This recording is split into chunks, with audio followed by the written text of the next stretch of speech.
কৃষ্ণ চৈতন্য চন্দ্রায় নমো নমো নমো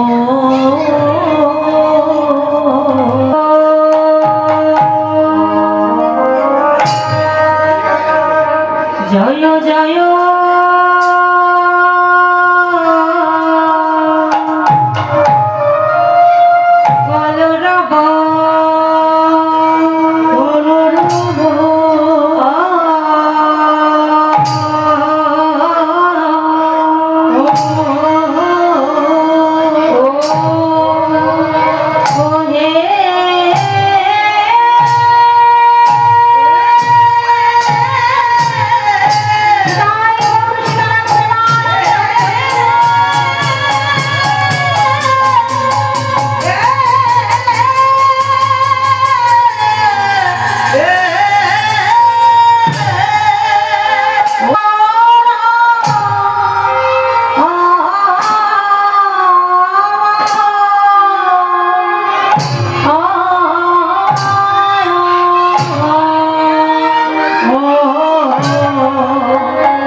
Oh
কেহ নহে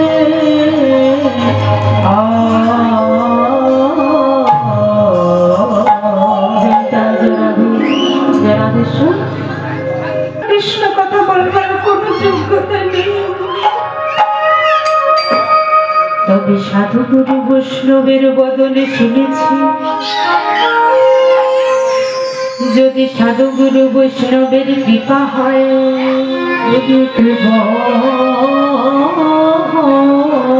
যদি আমার গৌর গোবিন্দের কৃপা হয়,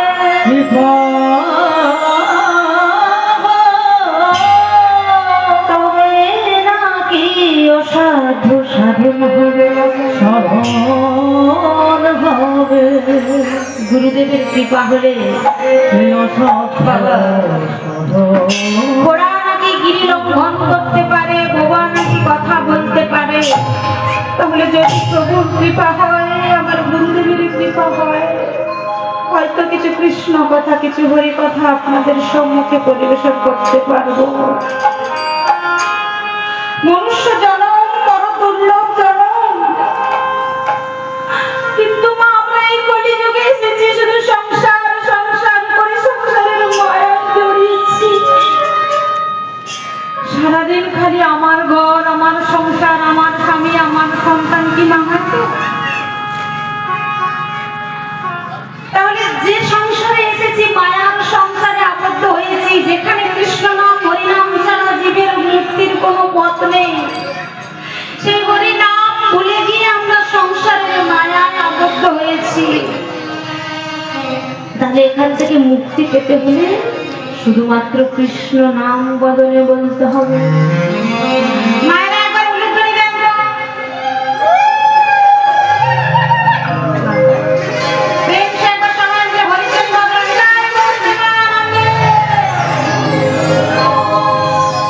আজ থেকে প্রায় 539 বছর পূর্বে নদিয়া নবদ্বীপ ধামে শচী সিন্ধু গর্ভ মাঝে গৌর হরি আমার উদয় হলেন।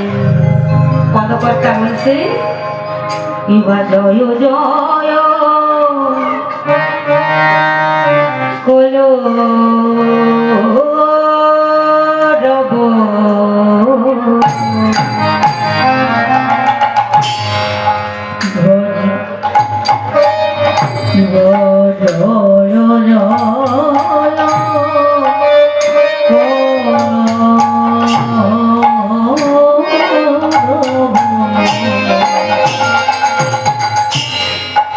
নদিয়া নগরে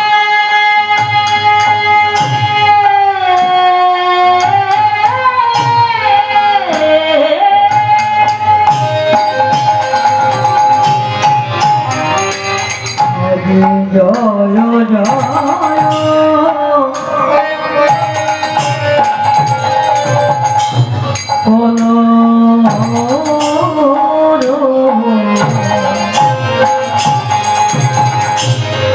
নদিয়া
বছর পূর্বে নদীয়া নবদ্বীপ ধামে শচী সিন্ধু মাঝে উদয় হলেন।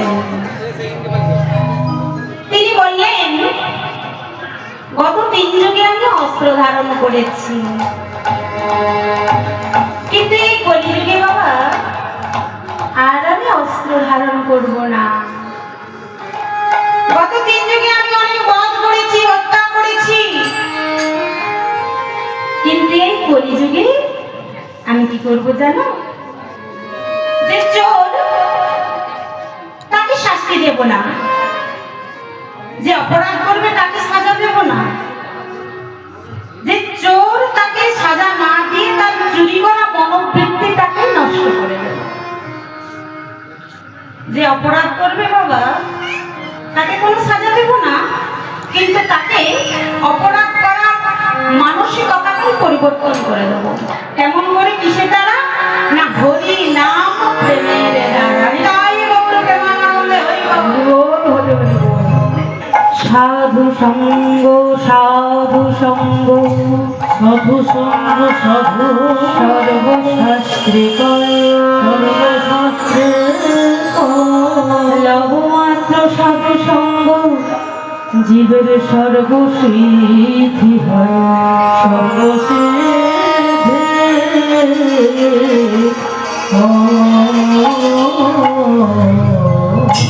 তাহলে বাবা আগে সাধু সঙ্গ কাকে বলে এটা জানতে হবে কি মায়েরা? সাধু সঙ্গ কাকে বলে? সাধুর সঙ্গে আপনি 24 ঘন্টা কাটিয়ে দিচ্ছেন, এটা সাধু সঙ্গ?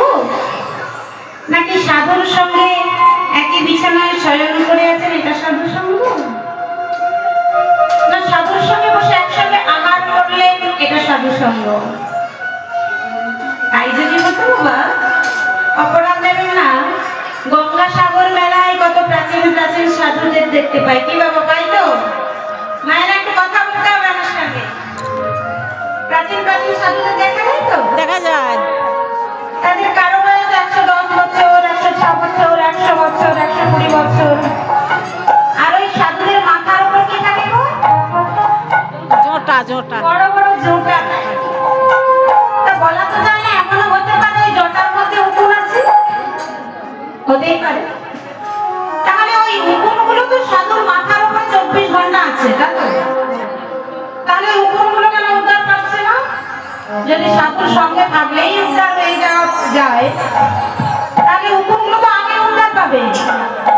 কিন্তু শাস্ত্র বলছে না, আগে সাধুর উপদেশটা মানতে হবে, সাধু যেটা বলছেন সাধুর বাক্যটা মানতে হবে, তবে সেটাকে সাধু সঙ্গ বলা যাবে। রানী মহেশ্বরী রাবণ রাজাকে বলছেন, শোনো তুমি রামেশ্বর যুদ্ধ করতে যেও না, তুমি ছেড়ে দাও, সীতা আমাকে ছেড়ে দাও।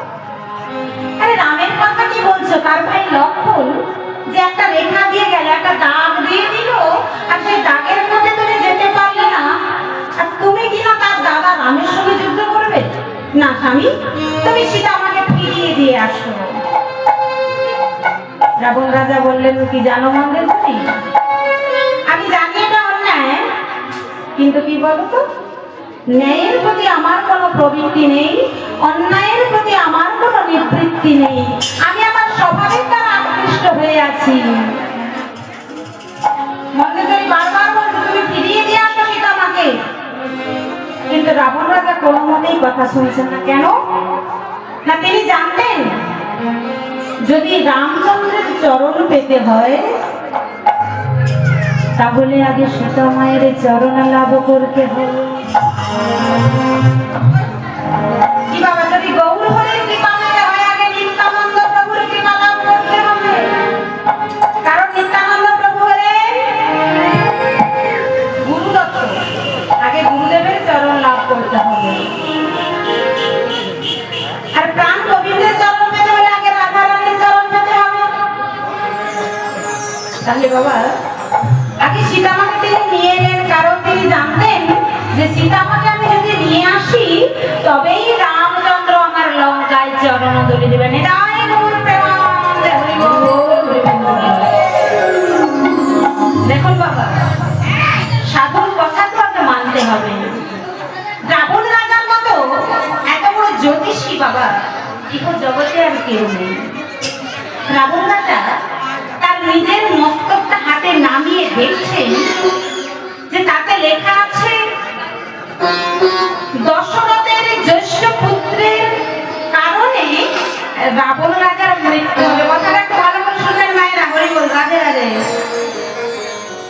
এত কথা কিসের? রাজা ছুটতে ছুটতে চলেছেন কোথায়? ব্রহ্মার কাছে, যিনি সৃষ্টি করছেন। সৃষ্টিকর্তা ব্রহ্মার কাছে যেই না ছুটতে ছুটতে যাচ্ছে, সঙ্গে সঙ্গে সৃষ্টিকর্তা ব্রহ্মা অগ্নি ভয়ে থরথর করে কাঁপছে। রাবণ রাজা আসছে আমার কাছে, কি নাই কি বলবে। সঙ্গে সঙ্গে রাবণ রাজা গিয়ে বললেন, ব্রহ্মা তুমি এমন একটা বিধান করো যাতে করে দশরথ রাজার ঔরসে কোনো সন্তান জন্ম না নেয়। ভয়ে ভীত হয়ে ব্রহ্মাজি সঙ্গে সঙ্গে বললেন তথাস্তু, বলে তো দিলেন। এবার তিনি ফিরে এলেন। দেখুন বাবা, আপনারা সবাই জানেন রামায়ণের পুরো ঘটনা, কিন্তু আমি ছোট্ট করে একটু মনে করিয়ে দেওয়ার জন্য বলছি। যেদিন রাম রাবণের যুদ্ধ হচ্ছে, রামচন্দ্র বারবার চেষ্টা করছেন রাবণ রাজাকে বধ করবার জন্য, হত্যা করবার জন্য, কিন্তু কিছুতেই পারতে পারছেন না। পাশে দাঁড়িয়েছিলেন বিভীষণ। আর বিভীষণ দূর থেকে এসে বলছেন, প্রভু প্রভু তুমি আমার দাদাকে মারতে পারছো না? বলে, না বিভীষণ, আমি বারবার চেষ্টা করছি, তথাপি তোমার দাদাকে মারতে পারছি না, কেন বলো তো? বিভীষণ বললেন, প্রভু আমি ভেবেছিলাম তোমার জানা আছে। তুমি কি জানো না? আমার দাদার নাভিতে অমৃত কুণ্ড আছে, একটা অমৃত কুণ্ড ছোট্ট বসানো আছে। ওই অমৃত কুণ্ডটাকে যতক্ষণ না তুমি শুকিয়ে দিচ্ছ, ততক্ষণ আমার দাদাকে মারা যাবে না। এই যেই না বিভীষণ বলে দিলেন, তারপর রামচন্দ্র রাবণ রাজাকে বধ করলেন। এখন এখানে প্রশ্নটা হলো যে বিভীষণ বলে দিল, তারপর প্রভু রামচন্দ্র রাবণকে বধ করলেন। আর এখানে তিনি মাথাটা নামিয়ে কি করেছিলেন? দশরথ রাজার জ্যেষ্ঠ পুত্রের কারণে তার মৃত্যু হবে। আমরা তো সাধারণ সবাই জানি যে দশরথ রাজার 4টে পুত্র, রাম, ভরত, লক্ষ্মণ, শত্রুঘ্ন।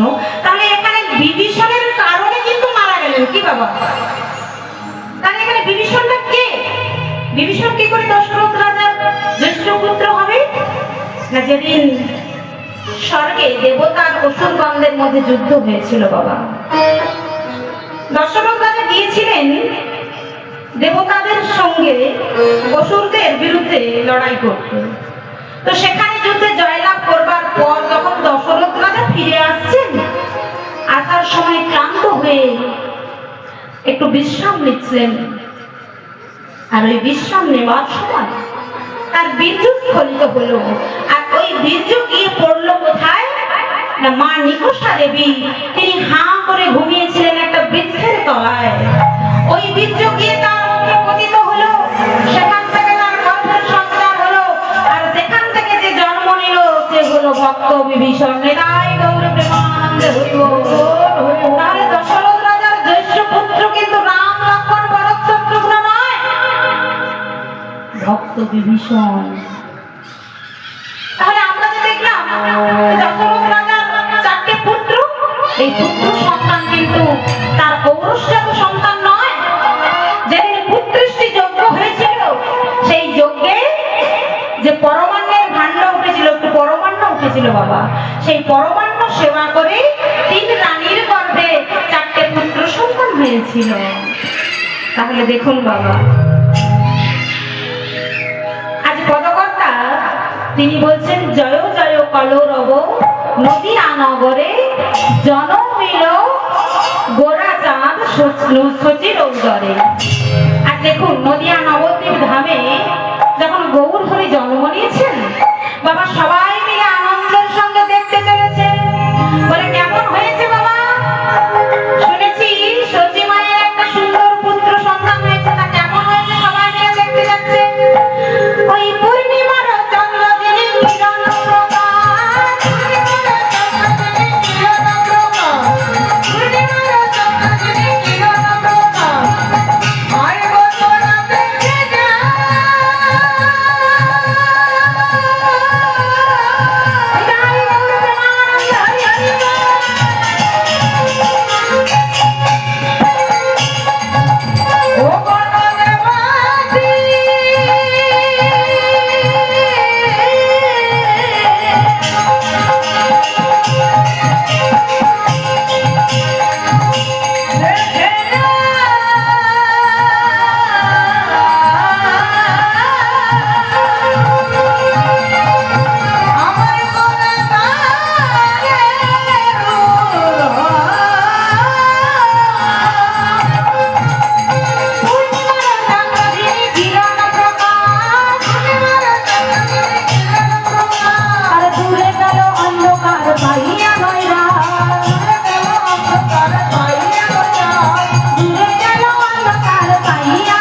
রেখে আধার সব দূরে চলে যাবে বাবা।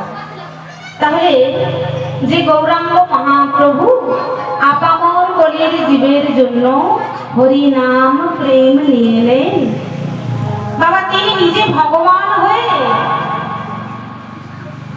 শাস্ত্র বলছে আপনি আচরি ধর্ম জীবের শেখায়, আপনি না আচরিলে ধর্ম শেখানো নাহি যায়। তাহলে যিনি নিজে ভগবান, তিনি নিজে ভগবান হয়ে কেন হা কৃষ্ণ প্রাণ কৃষ্ণ বলে দুলায় গলা ভরে দিয়ে কাঁদছে? তিনি কলির জীবের দ্বারে দাঁড়িয়ে করজোড়ে মিনতি করে বলছেন, হে কলিহতজি, তোমরা একবার কৃষ্ণ নাম বলো, হরি নাম। যখন কলির জীবের দ্বারে যেদিন এই পৃথিবী ছেড়ে চলে যাবো, কি বানিয়ে যাব? যাবে না আমার স্বামী, যাবে না আমার সন্তান, যাবে না টাকা, আমার শাশুড়, বাড়ি গাড়ি সব সম্পত্তি।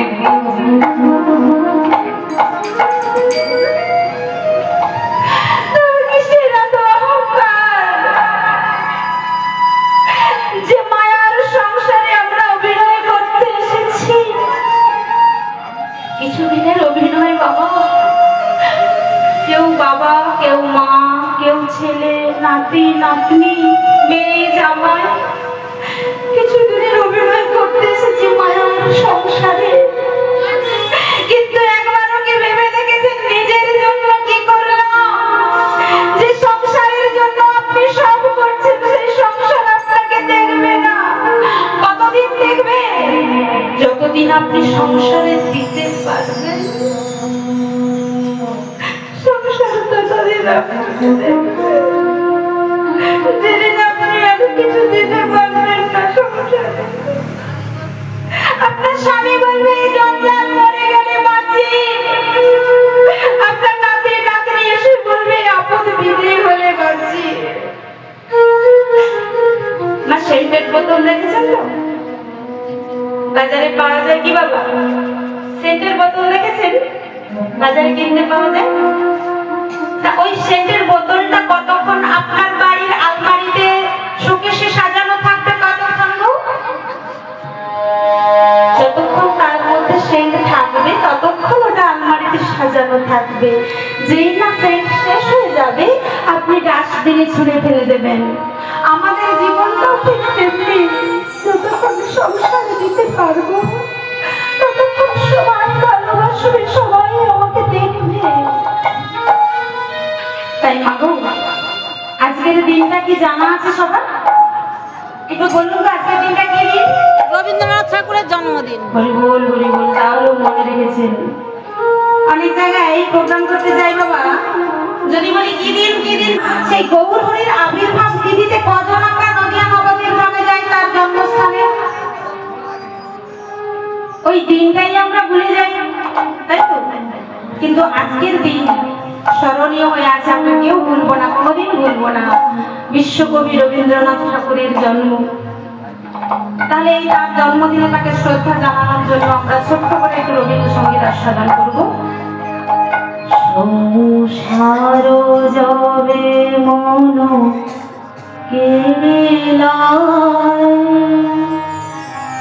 জাগে না যখন সংসার যাবে মন। আমরা কখনো ছোটবেলায় যখন ছিলাম তখন আমাদের বাবা মাকে দিয়েছি, আবার যখন একটু বড় হয়েছি যৌবনে পদার্পণ করেছি তখন বন্ধু বান্ধবীদেরকে দিয়েছি। যখন বিয়ে হয়ে গেল স্বামী স্ত্রীর মধ্যে মন বিনিময় হলো, যখন ছোট্ট ছোট্ট সন্তান জন্ম নেবে তখন সেই মনটা তাদেরকে দিয়ে দিলাম। কি বাবা, তাহলে একটাই মন আমি সবার মধ্যে বিলিয়ে দিলাম, কিন্তু ভগবানের চরণে একটু নিবেদন করলাম না। কিন্তু ভগবান তো নিষ্ঠুর না, তিনি পাঠান না। কোনো সন্তান যদি ভুল করে আর বাবা মায়ের কাছে গিয়ে বড় জোরে ক্ষমা চেয়ে বলে বাবা আমার ভুল হয়েছে অন্যায় হয়েছে, তাহলে কি সে বাবা ক্ষমা না করে থাকতে পারে গো? তাই বলছে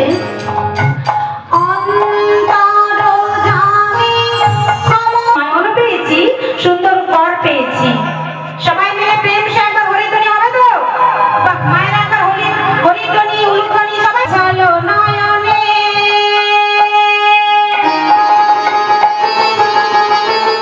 হাসি মাখা বদনে। সবাই মিলে দুটি বাহু উঠবে। চলো চলো নয়নে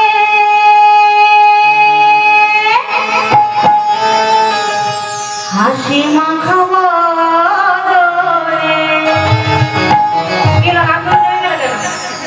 আনন্দ কাননে মোর, আনন্দ কাননে মোর।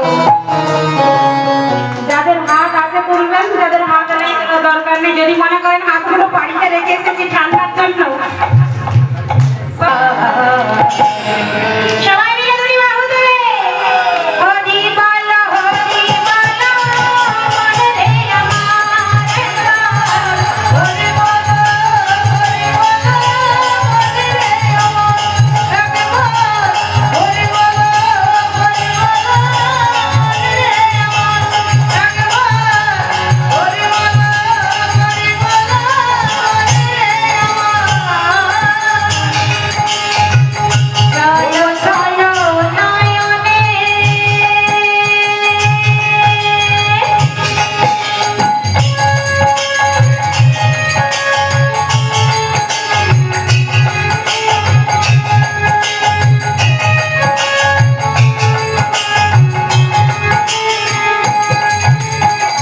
চলো চলো নয়নে হাসি মাখা বদনে।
হরিবোল বলানো ঠাকুর হরিবোল বলাতে এলেন।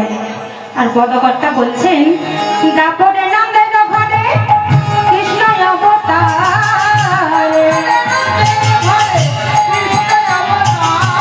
দাপরে নন্দের ঘরে কৃষ্ণ অবতার,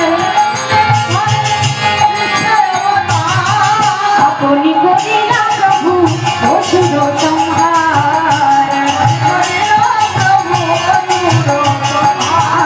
আপনি করিলা প্রভু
সর্বকারণে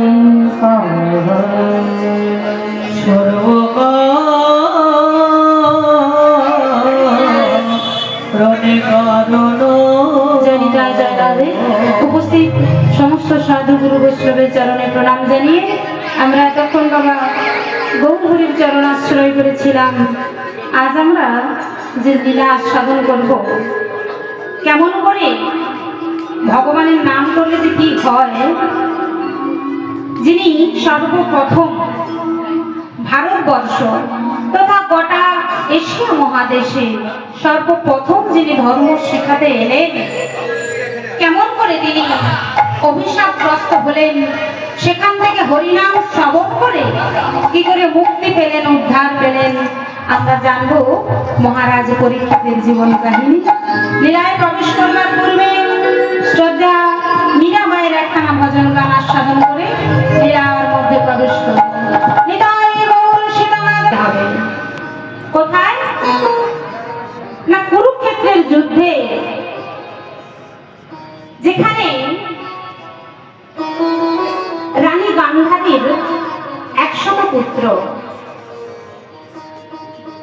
সবাই সেখানে মারা গেছে। আর ওই যুদ্ধের মাঠে অন্ধকার রাত্রিতে তখনও দুর্যোধন চিৎকার করে কাঁদছে, কে আছো?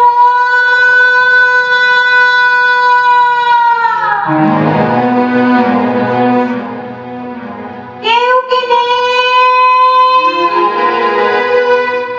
আমার এই বিপদে আমাকে সাহায্য করবার মতো কেউ কি নেই? রাতের অন্ধকারে একদিকে আত্মীয় স্বজনদের হারানোর যন্ত্রণা, আরেকদিকে যুদ্ধে হেরে যাওয়ার যন্ত্রণা, আর একদিকে ভীম তার গদা দিয়ে যে উরু ভঙ্গ করে দিয়েছিল দুর্যোধনের, সেই উরু ভঙ্গের যন্ত্রণায় চিৎকার করছে, কাঁদছে, আজ আমার পাশে কেউ নেই।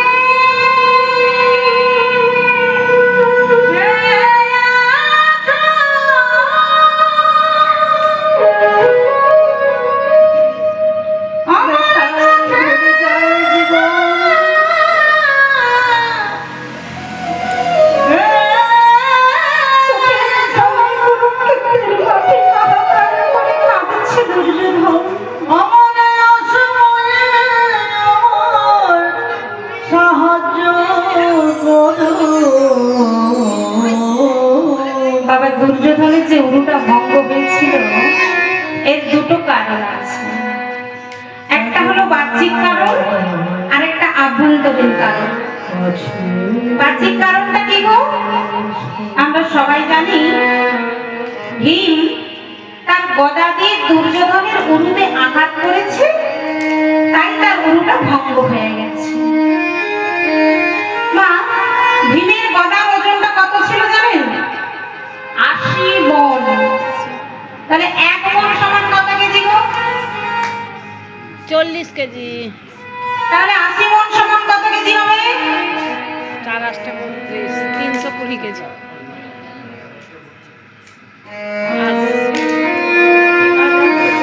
3,200।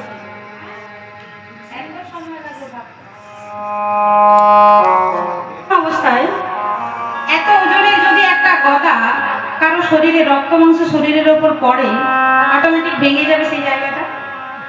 তাহলে ভীম তার গদা দিয়ে দুর্যোধনের উরুতে আঘাত করেছে, তাই উরুটা ভঙ্গ হয়ে গেছে। এটা গেল বাহ্যিক কারণ। আর আভ্যন্তরীণ কারণ কি না, যত করো চালাকি পিছে দেখবে জাগা। এখানে চালাকিটা কি হলো আর জ্বালাইটা কি হলো? চালাকিটা কি কে করেছিল? দেখুন মা, যখন কুরুক্ষেত্রের যুদ্ধ চলছে, রানী গান্ধারী দুর্যোধনকে একদিন ডেকে বলছে, শোন বাবা, তুই কাল নিশি প্রভাত সময়ে আমার গৃহে উলঙ্গ অবস্থায় আসবি। সঙ্গে সঙ্গে দুর্যোধন চিৎকার করে বলল, মা তুমি কি বলছো? আমি আমি তোমার এত বড় ছেলে, আমি তোমার কাছে উলঙ্গ শেখানো হচ্ছি? আমার লজ্জা করবে না? শোন, এত চিৎকার করিস না তো, যে কথা বলছি মন দিয়ে শোন। আমি কেন তোকে উলঙ্গ আসতে বলেছি জানিস? বশিষ্ঠ মুনি আশীর্বাদ করেছিলেন, যেদিন আমার চোখের বন্ধনটা খুলে প্রথম আমি যার দিকে তাকাবো, তার পা থেকে মাথা পর্যন্ত সারা শরীরটা লোহার হয়ে যাবে। আর তাই আমি চিন্তা করেছি, আগামীকাল নিশি প্রভাত সময়ে তুই আমার গৃহে উলঙ্গ হয়ে আসবি। আমি আমার চোখের বন্ধনটা খুলে প্রথম তোর মাথা থেকে পা পর্যন্ত দেখবো, আর তোর সারা শরীরটা লোহার হয়ে যাবে। আর তোকে কুরুক্ষেত্রের মাঠে কেউ মারতে পারবে না। যেই নাই কথা বলেছে, দুর্যোধন আনন্দে চিৎকার করে লাফাচ্ছে, কি হয়েছে? মা তুমি আগে বলবে তো। এত লাফালাফি করার কিছু নেই, বাতাসেরও কান আছে জানিস তো। যা, চুপি চুপি বাড়িতে যা, ঋষি প্রভাত হয়ে আসলে আমার কাছে উলঙ্গ আসবে। তাই দুর্যোধন কি করলেন? নিজের শিবিরে ফিরে গেলেন। দেখুন বাবা, মনের আনন্দে ঘুম আর আসছে না। কখন সকাল হয়ে যাবে, এই নিশি প্রভাত হয়ে আসছে, হয়তো আনন্দে ঘুমোতেই পারছে না। দেখছে কখন ভোর 3:30 বাজবে, আর আমি মায়ের কাছে উলঙ্গ হয়ে যাব। দেখতে দেখতে নিশি প্রভাত হয়ে আসছে। দুর্যোধন মনে মনে চিন্তা করলেন, এবার আমি মায়ের কাছে যাই। তাই উলঙ্গ হয়ে পথের মধ্যে হাঁটতে হাঁটতে চলেছে। আর বাবা, ভগবানের চোখে কি ফাঁকি দেওয়া যায়? অন্তর্যামী শ্রী গোবিন্দ কি করলেন? যে পথে দুর্যোধন যাচ্ছে সেখানে এসে উপস্থিত হলেন। অন্তর্যামী শ্রী গোবিন্দ অন্তরে জানিয়া, অন্তরে জানিয়া, শ্রী গোবিন্দ অন্তরে জানিয়া,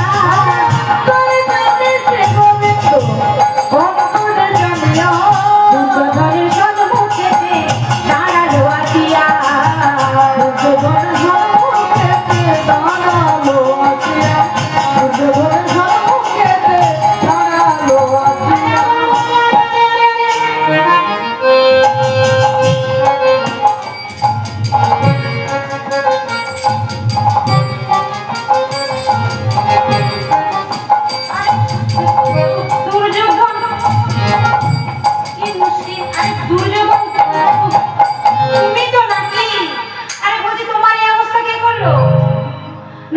বলছিলাম কি যে তুমি এই সময় এই অবস্থায়, কৃষ্ণ এত কথা বলার আমার সময় নেই, আমার কথা ছাড়ো না। বলছিলাম কি, এই অবস্থায় তুমি কোথায় যাচ্ছ?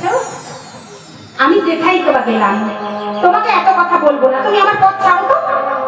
না, বলছিলাম কি দুর্যোধন, এমনিতেই কত সাধু মুনি ঋষি সবাই উঠে গেছে, কেউ গঙ্গা স্নান করতে গেছে, আবার কেউ বা গঙ্গা স্নান করে ফিরে আসছে, কেউ বা পুষ্প চয়ন করছে। তাহলে তোমাকে যদি এই অবস্থায় কেউ দেখে, না মানে বলছিলাম কি তোমার প্রেস্টিজটা থাকবে তো? শোনো, আমার মান সম্মান নিয়ে তোমাকে এত ভাবতে হবে না, তুমি আমার পথ ছাড়ো। ভগবান তো কিছুতেই রাজি হচ্ছে না, কোন রকমে ওকে বস্ত্র পরাতে হবে। শোনো কৃষ্ণ, আমার দেরি হয়ে যাচ্ছে, তুমি আমার পথ ছাড়বে কিনা বলো। না বলছিলাম কি যে তুমি এই অবস্থায়, না আমার মা আমাকে উলঙ্গ ডেকেছে, তাই আমি মায়ের কাছে যাচ্ছি, যাও তুমি এবার আমার পথ ছাড়ো। বেশ ঠিক আছে ঠিক আছে ঠিক আছে। আরে দুর্যোধন শোনো শোনো শোনো, বলছে কি যে ওই দেখো সামনে কত মুনি ঋষি আসছে, শোনো না, তোমার মা তোমাকে উলঙ্গ অবস্থায় ডেকেছে, তাই তুমি মায়ের বাধ্য সন্তান উলঙ্গ হয়ে মায়ের কাছে যাচ্ছ।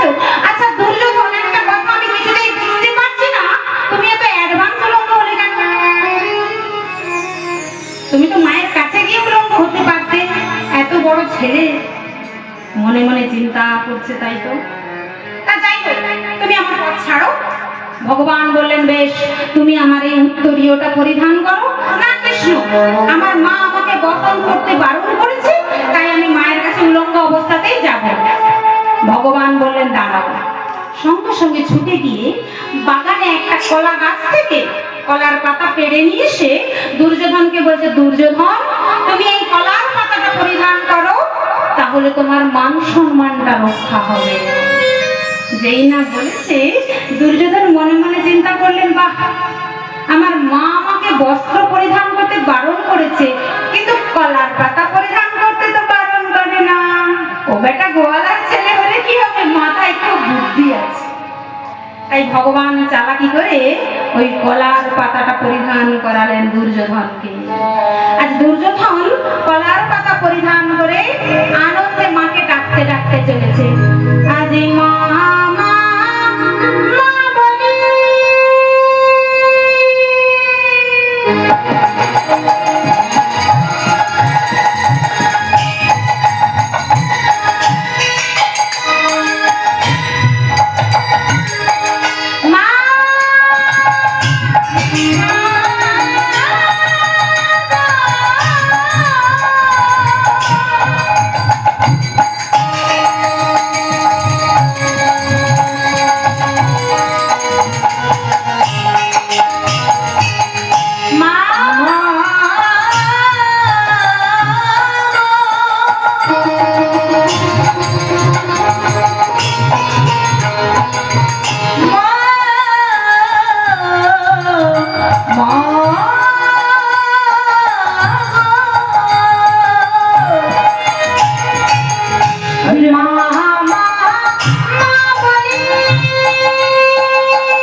যেই না মা মা করে ডাকছে, অমনি মা গান্ধারী মনে মনে চিন্তা করছে যে আমার ছেলে উলঙ্গ হয়ে আমার কাছে এসে গেছে।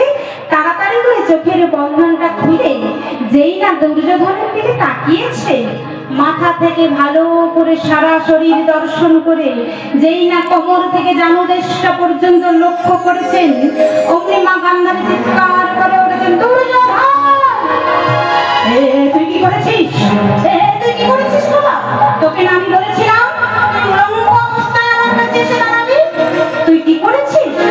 তুই কলার পাতা পরিধান করেছিস। তুই জানিস এর জন্য কি হয়েছে? তোর মাথা থেকে পা পর্যন্ত সারা শরীরটা লোহার হলেও কোমর থেকে এই জানুদেশ পর্যন্ত রক্ত মাংসের থেকে গেল। মানে মা আমি কি করবো? ওই সে তো আমায় কলার পাতা পরিধান করেছে। কে? সে কে? ওই যে কি যেন নামটা বেশ মনেও আসে না। হ্যাঁ, ওই নন্দের বেটা কেসটা যে নষ্ট করেছে সারাদিন। বলে বোকা ছেলে, যে পথে কৃষ্ণ ছিল তুই সে পথ দিয়ে আসলি কেন? অন্য দিক দিয়ে একটু ঘুরে আসতে পারলি না? কি বাবা, এখানকে আসার অনেকগুলো রাস্তা আছে তাই তো? একটা মেন রাস্তা আছে, কতগুলো বাইক রাস্তা আছে তাই তো? তাহলে যে পথে কৃষ্ণ ছিল তুই সেই পথে আসলি কেন বাবা? অন্য রাস্তা দিয়ে ঘুরে আসতে পারলি না? দুর্যোধনের মুখ থেকে একটা সত্যি কথা বেরিয়ে গেল, মা, যে পথেই যাই না কেন সে পথেই আমি কৃষ্ণকে দেখতে পাই। তাই গৌর প্রেমানন্দে হরি বল। যার যেমন ভাব তার তেমন লাভ বাবা। ঠিক আছে মা, দেখো আমার যে কোমর থেকে জানুদেশ পর্যন্ত রক্ত মাংসের হলো, এটা তো আর কুরুক্ষেত্রের মাঠে কেউ জানতে পারবে না, তাই আমাকে কেউ মারতেও পারবে না। বেশ, দুর্যোধন নিজের কুটিরে ফিরে গেল। দেখতে দেখতে সকাল হয়ে গেল, যুদ্ধ শুরু হয়েছে। এ পক্ষ থেকে তীর বর্ষণ হচ্ছে, ওই পক্ষ থেকে তীর বর্ষণ হচ্ছে। বাবা, দুই পক্ষে এত তীর বর্ষণ হচ্ছে যেন মনে হচ্ছে তীরের বৃষ্টি হচ্ছে আকাশ থেকে। দেখতে দেখতে ভীম যতবার চেষ্টা করছে দুর্যোধনকে মারার জন্য, কোনোভাবে মারতে পারছে না। একবার বুকে আঘাত করছে, ওই গদাটা ঠিকরে পড়ে যাচ্ছে। একবার পিঠে আঘাত করছে, গদাটা ঠিকরে পড়ে যাচ্ছে। একবার পায়ে আঘাত করছে, ওই গদাটা ঠিকরে যাচ্ছে। ভগবানের দিকে দুর্যোধন ভীম তাকিয়ে বলছে, কৃষ্ণ, আমি কেন মারতে পারছি না একে? কি হয়েছে কৃষ্ণ? আমি কেন দুর্যোধনকে মারতে পারছি না? ভগবান কিন্তু এতক্ষণ চুপচাপ দাঁড়িয়েছিলেন। ভগবান বললেন, যতক্ষণ না ভক্ত আমার চরণে আত্মনিবেদন করে ততক্ষণ আমি তাকে সাড়া দিই না। ভগবান তো ভক্তের ডাকে সাড়া দেওয়ার জন্যই আসেন, কিন্তু ভক্ত যতক্ষণ তাকে ডাকবে ততক্ষণ তিনি সাড়া দেবেন না। ভগবানের শরণাপন্ন যেই না হয়েছে, ভগবান ভীমকে বলছেন, আরে মাছলি ভাইয়া, ইহা পার মারো, ইহা পার। ভীম বলছে, কৃষ্ণ, আমি বুকে মারছি, কিছু হচ্ছে না। আমি পিঠে আঘাত করছি, কিচ্ছু হচ্ছে না। পায়ে আঘাত করছি, কিচ্ছু হচ্ছে না। তুমি বলছো এখানে মারতে?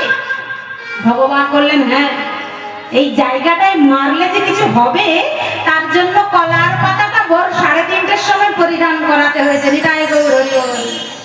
যেই না ভগবান বললেন, সঙ্গে সঙ্গে ভীম তার গদাটা নিয়ে দুর্যোধনের উরুতে আঘাত করেছে, আর ওই উরুটা ভঙ্গ হয়ে পড়ে আছে। যখন চিৎকার করে ডাকছে, কেউ কি নেই আমার বিপদে সাহায্য করবার জন্য, তখন পেছন থেকে একজন বলছেন, আমি আছি। কে? আমি কে? আমি গো, আমি কে? সামনে এসো। অশ্বত্থামা সামনে এসে বলছে, আমি আছি, তোমার ভয় নেই? ও, তুমি তুমি কি করবে বাবা? অশ্বত্থামার অ মানে নয়। আমরা বলি না অবিচার মানে বিচার নয়, অন্যায় মানে ন্যায় নয়, অনাচার মানে আচার নয়। তাহলে যে অশ্বত্থামার অ মানে নয়, তালবস্যই বয়, স মানে স্থির। হরি বল। স মানে কাল, আর থা মানে স্থির। তাহলে যে অশ্বত্থামা কাল পর্যন্ত বেঁচে থাকার কোনো গ্যারান্টি নেই, সে বলছে আমি আছি। অবশ্য এই সংসারে এখন অনেক অশ্বত্থামা আছে। দেখবেন কোন সংসারে বাবা এসে ছেলেকে বলছে, বাবা তোর আর কোনো চিন্তা নেই, আমি এসে গেছি, সব ঠিক হয়ে যাবে। আবার বাবার বিপদের সময় ছেলে এসে বলছে, বাবা তোমার চিন্তা নেই, আমি আছি, সব ঠিক হয়ে যাবে। আবার কোনো ডাক্তার বাবু বাড়িতে এসে রুগীর কাছে বলে, আমি এসে গেছি, আর কোনো চিন্তা নেই, সব ঠিক হয়ে যাবে। বাবা, যদি এখানে কোনো ডাক্তার বাবু থেকে থাকেন ক্ষমা করবেন। যদি ডাক্তার বাবুর এত ক্ষমতা থাকতো, তাহলে এই যে করোনা গেল বাবা। না, আমি ওই উত্তরা মায়ের গর্ভে এখনো একটা সন্তান আছে, সেই সন্তানটাকে আমি নষ্ট করে দেব। এর আগে একবার তাকে দুর্যোধন বলেছিল, পঞ্চ পাণ্ডবের 5টা মাথা কেটে আনবে, অশ্বত্থামা কি করেছিল জানেন? পঞ্চপাণ্ডবের মাথা নয়, পঞ্চপাণ্ডবের ঔরসে দ্রৌপদীর গর্ভে জন্ম নিয়েছিল 5টা সন্তান। সেই 5টা সন্তানের মাথা কেটে এনেছিল। তাই দুর্যোধন বলছে, তোমাকে আমি একবার বলেছিলাম তুমি তো কাজটা সঠিক করতে পারো না, তাহলে এখন আর কি করবে? এখনো একজন আছে ওদের বংশে বাতি দেবার, কিন্তু তাকে আমি ভূমিষ্ঠ হতে দেব না। ওই উত্তরা মায়ের গর্ভেই তাকে নষ্ট করব। তাই অশ্বত্থামা কি করলেন? ব্রহ্মবাণটাকে ছুঁড়ে দিলেন। আর যেই না ওই ব্রহ্মবাণটাকে ছুঁড়ে দিলেন, ওই ব্রহ্মবাণটা গিয়ে উত্তরা মায়ের গর্ভের মধ্যে প্রবেশ করেছে। যেই না গর্ভের মধ্যে প্রবেশ করেছে, সন্তান যন্ত্রণায় ছটফট করছে। উত্তরা মা চিৎকার করে ডাকছে, দয়ামা!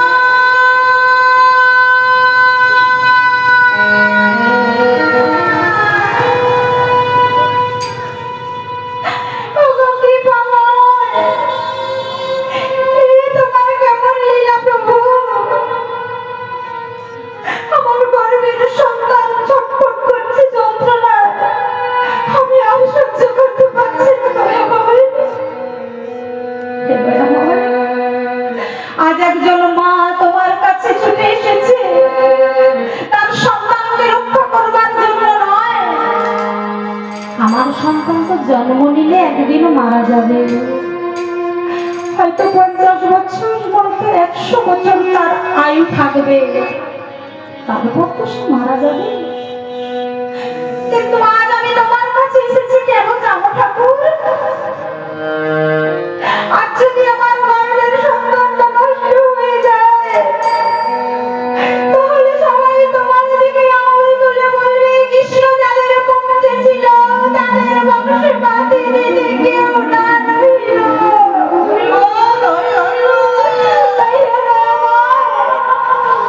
তুমি তোমার মর্যাদা রক্ষা করবার জন্য আমার সন্তানকে রক্ষা করো ঠাকুর।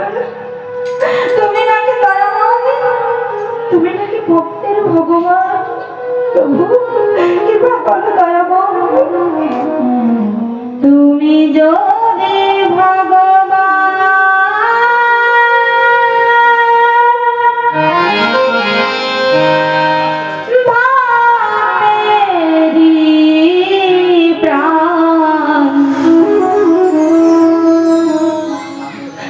তবে করো দুঃখ দাও।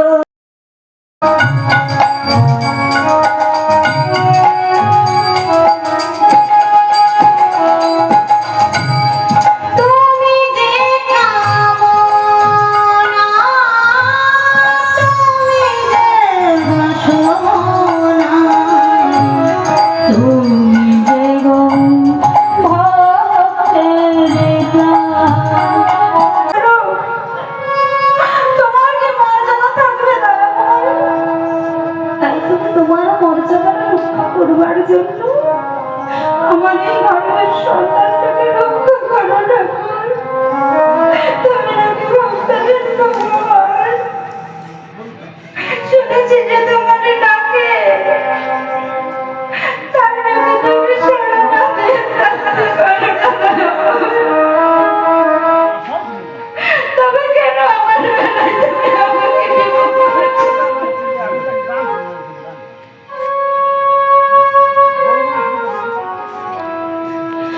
আজ আমি দেখব তুমি কেমন ভক্তের ডাকে সারা না দিয়ে থাকতে পারো না। আজ আমি দেখব তুমি আমার সন্তানটাকে রক্ষা করো কিনা। ঠাকুর, তুমি আমার সন্তানটাকে যদি না রক্ষা করো, আমি তোমার কাছে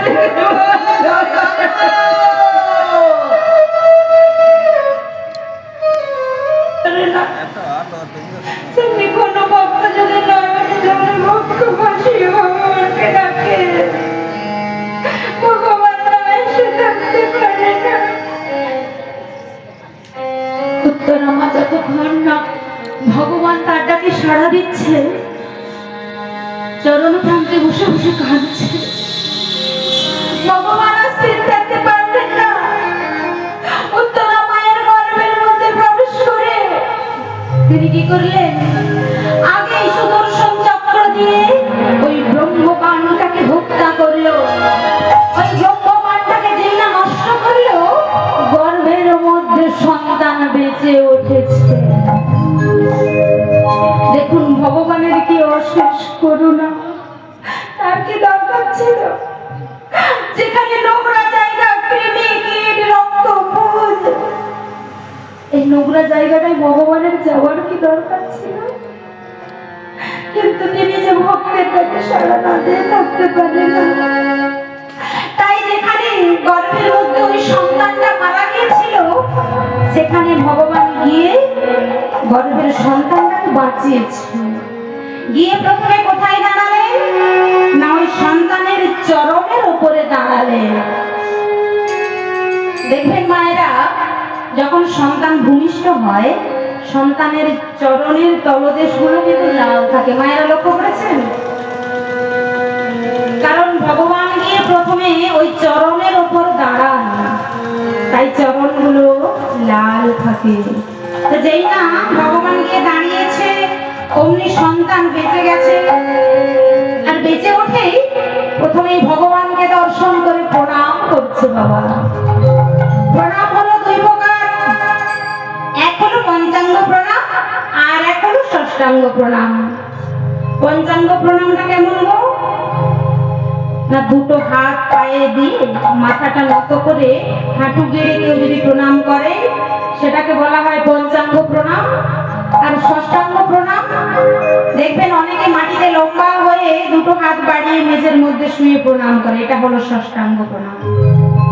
এখন এই কলিযুগে আরেকটা প্রণাম বেরিয়েছে, কেমন গো? মায়েরা ভালো করে জানবেন। ভগবানকে প্রণাম করলেন, ভগবান সেখানে তাকে বাঁচিয়ে দিয়ে গর্ভ থেকে চলে গেলেন বেরিয়ে। এইবার উত্তরা মায়ের গর্ভ থেকে পৃথিবীতে জন্ম নিচ্ছে। আজি জন্মিলা পৃথিবীতে উত্তরানন্দ, জন্মিলা পৃথিবীতে উত্তরানন্দ, পৃথিবীতে উত্তরানন্দ, জন্মিলা পৃথিবীতে উত্তরানন্দ। তোরা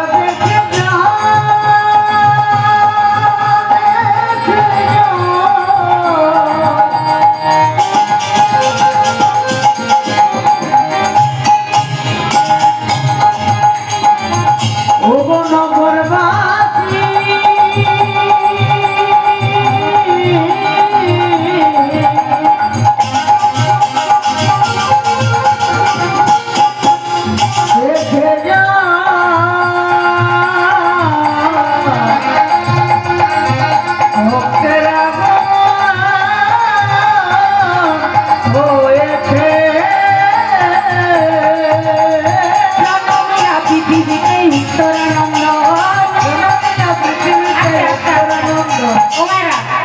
একটু উলুধ্বনি হবে কি?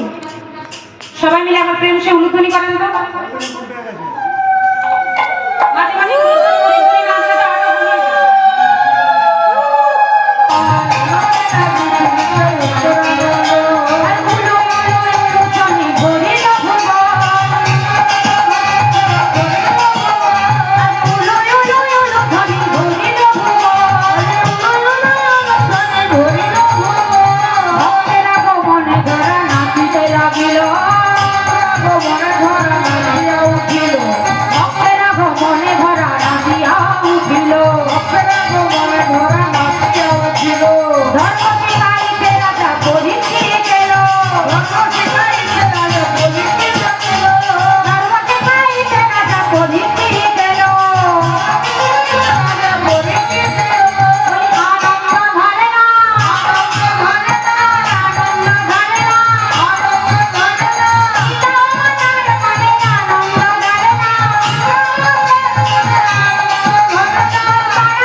যেই না ফুটফুটে সন্তানটা জন্ম নিল, আর জন্ম নেবার নেবার পর আপনাদের মতো সুন্দর করে বাবু সোনা হয়ে বসে গেছে।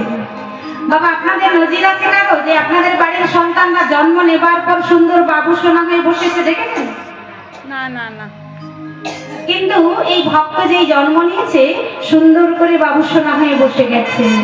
আর বসে একবার এর দিকে যায়, একবার ওর পানে যায়, না এ তো না, একবার তার দিকে তাকিয়ে দিচ্ছে, না এও না, একবার ওর পানে তাকিয়ে দেখছে, না এ তো না।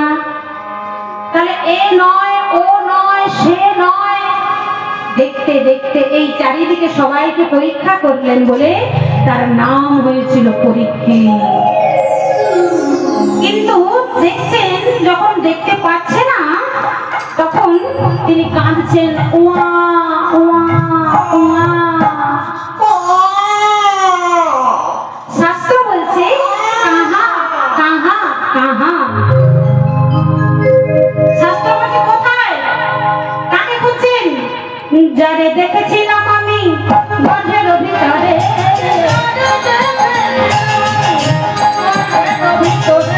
যারে দেখেছিলাম আমি গর্ভের ভিতরে, দেখেছিলাম আমি গর্ভের ভিতরে, কেন দেখি না গো এই ধরা পড়ে, কেন দেখি না গো এই ধরা পড়ে, কেন দেখি না গো এই ধরা পড়ে, কেন দেখি না গো এই ধরা পড়ে। কোথায় গেলে পাবো তারে, কোথায়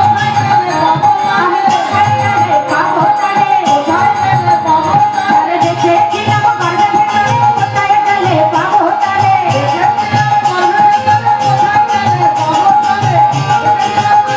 আহা হরি হরি হরি বলে আয়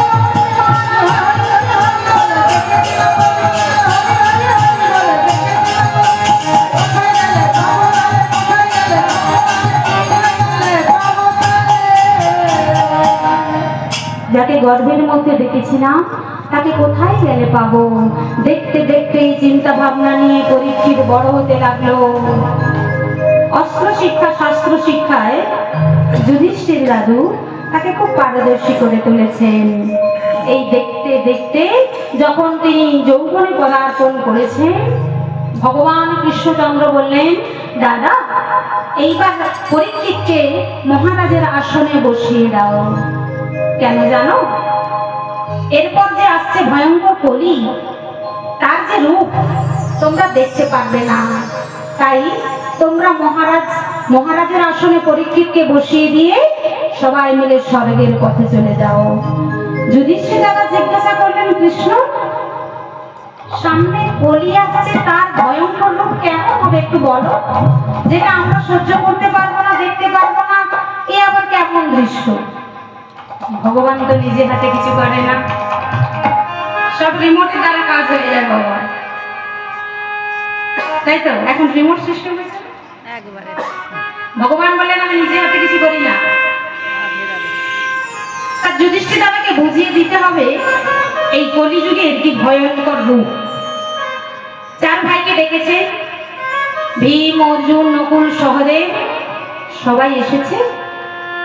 ভগবান বললেন, শোনো তোমরা চারজন চারদিকে যাবে, পূর্ব, পশ্চিম, উত্তর, দক্ষিণ।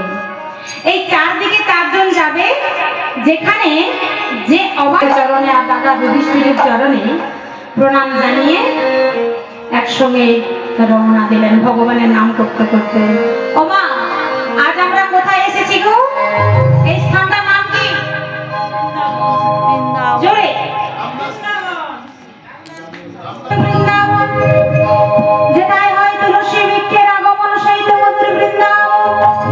যেখানে হয় মহাপ্রভুর আগমন, সেই তো মধুর বৃন্দাবন। হৃদয় গৌর প্রেমানন্দে হরি বল।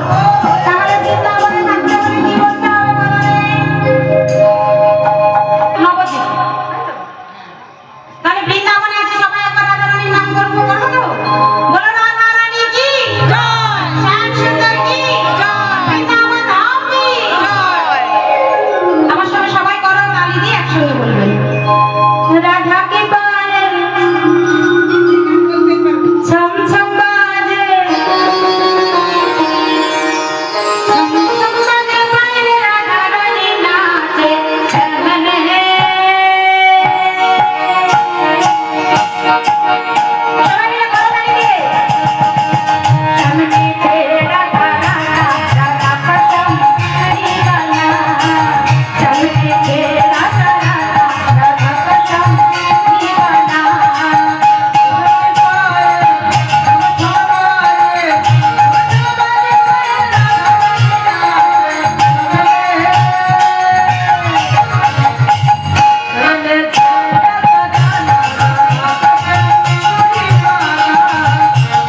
বলে দেখি কতক্ষণে পড়াটা ধরে। বলে কে কে পড়া করে এনেছো? সবাই হাত তুলেছে। তাহলে যারা সামনে আছে তারা তো জানে আমাদের বললে আমরা বলে দেবো, যারা পেছনে আছে তারা ভাবছে আমাদেরকে আজকে পড়া ধরবে না, আমরা চুপ করে বসে থাকবো। কিন্তু মাস্টার মশাই আগে পেছন থেকেই পড়া ধরবে না। সবাই মিলে কথা বলতে বলবেন তো, শুধু একটু রাধে রাধে বলবেন। বলো বৃন্দাবন মে, অনেক পরিশ্রম হয়েছে। বলো বৃন্দাবন মে, আর একটু জোরে, আরো জোরে। বাহ, সবাই মিলে একসঙ্গে। আচ্ছা, আমাদের মায়েরা এখানে অনেক বেশি আছেন। আগে কিন্তু মায়েরা বলবেন, তারপরে বাবারা বলবেন। কেমন? বাবারা একটু কম আছে, কম সংখ্যা। তাহলে মায়েরা আছেন, একটু জোরে বলবো। কেমন? বলো রাধা রানী কি। এটা হলো না, আর একটু বেশি চাই। আরেকটু জোরে বলো রাধা রানী কি। এবার দেখি বাবাদের। বলো রাধা রানী কি। বাবারে, বাবার কম সংখ্যায় আছে কিন্তু একদম যেন 440 ভোল্টেজ। তবে এবার বাবা আর মা সবাই মিলে যদি একসঙ্গে বলেন অনেক ভোল্টেজ পাওয়া যাবে। বলো রাধা রানী কি জয়। এইবার এত উচ্চস্বরে বলবেন। বলো বৃন্দাবন মে, মায়েরা বলুন, বাবারা বলুন, जोर से बोलूं, प्यार से बोलूं। बोलो वृंदावन में, मानगरी में, सांगरी में, केशीघाट में, बंशीपट में, ओजा पटपट में, ओ श्यामा प्यारी, बोलो रात दुलारी, हमारे प्यारी, तुम्हारे प्यारी, हमारे प्यारी, बोलो प्यारी प्यारी। बोलो सांगरी में, मानगरी में, केशीघाट में, बंशीपट में, तालवन में, कमालवन में, बोलो निकुंजवन में, बोलो जमुना में, गोवर्धन। बोलो राधे राधे राधे राधे राधे राधे राधे राधे। राधा की नाम को हे बोले बोले राधे राधे। राधा की नाम को हे बोले बोले राधे राधे।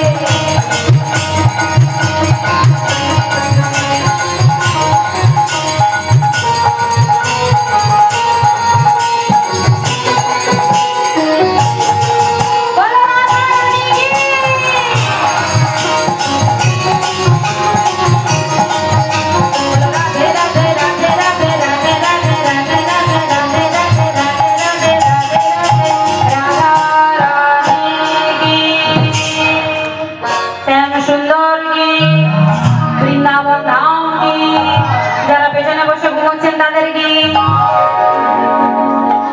হ্যাঁ, কালকে উত্তর দক্ষিণ চারদিকে যেতে যেতে প্রথমে ভীম দেখছে একটা ছিদ্রের মধ্য দিয়ে একটা প্রকাণ্ড হাতি অনায়াসে পার হয়ে গেল, কিন্তু হাতিটার লেজটা গিয়ে আটকে গেল। বাবা, একটা ছিদ্রের মধ্যে দিয়ে হাতিটা অনায়াসে পেরিয়ে চলে গেল, আর হাতির লেজটা গিয়ে আটকে গেল। এটা কি সম্ভব? সঙ্গে সঙ্গে ভীম ফিরে এসেছে। ফিরে এসে যুধিষ্ঠির দাদার কাছে বলছে, দাদা এটা কি সম্ভব? অর্জুন যেতে যেতে দেখছে একজন বৃদ্ধা মা একটা কলসিতে করে জল নিয়ে 5টা কলসিতে ঢালছে। 5টা কলসি কানায় কানায় পরিপূর্ণ হয়ে গেল, কিন্তু ওই 5টা কলসির জল যখন একটা কলসিতে ঢালা হচ্ছে, ওই একটা কলসির জল কিছুতেই তো